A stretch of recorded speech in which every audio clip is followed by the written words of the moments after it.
انسان کی ابتدائی شناخت شخص سے شروع ہوتی ہے، ایک متحرک پیکر وجود جو سانس تو لیتا ہے مگر فکر سے خالی ہوتا ہے، اور جب وہ اپنے آپ کو معنویت، مقصد، خیال، وقار، ظرف اور اخلاق کا مرکب بنا لیتا ہے تو وہ شخصیت بن جاتا ہے۔ فلسفہ کہتا ہے کہ وجود پہلے ہے، ماہیت بعد میں۔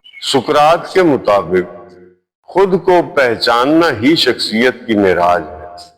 منطق یہ دلیل دیتی ہے کہ جب انسان افعال حسنہ، افکار صالحہ اور اخلاق فاضلہ کو اپنی عادت بناتا ہے تب شخصیت کی تعمیر شروع ہوتی ہے۔ نفسیات بتاتی ہے کہ شخصیت اندرون ذات، احساسات، ارادوں اور مزاج کا مجموعہ ہے جو فرد کے عمل اور رد عمل کی بنیاد بنتا ہے۔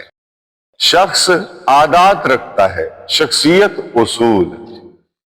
ابلاغ عامہ میس کمیونیکیشن میں شخص ایک صارف ہے، لیکن جب وہ رائے سازی کرے، مثبت اثر ڈالے اور فکری رہنمائی کرے تب وہ شخصیت کہلاتا ہے۔ تاریخ میں وقت اشخاص کو مٹاتا ہے مگر شخصیات کو زندہ رکھتا ہے۔ سماجیات کے اصول کہتے ہیں کہ شخصیت وہی بنتی ہے جو معاشرے کی نبض پہچانے اور اس میں ارتعاش پیدا کرے۔ دین اسلام کی روح سے اِنَّ اکرمکم عند اللہ اتقاکم، سب سے معزز وہی ہے جو سب سے زیادہ پرہیزگار ہے، یعنی تقوی، انکسار اور حسن سلوک شخصیت کی بنیادیں ہیں۔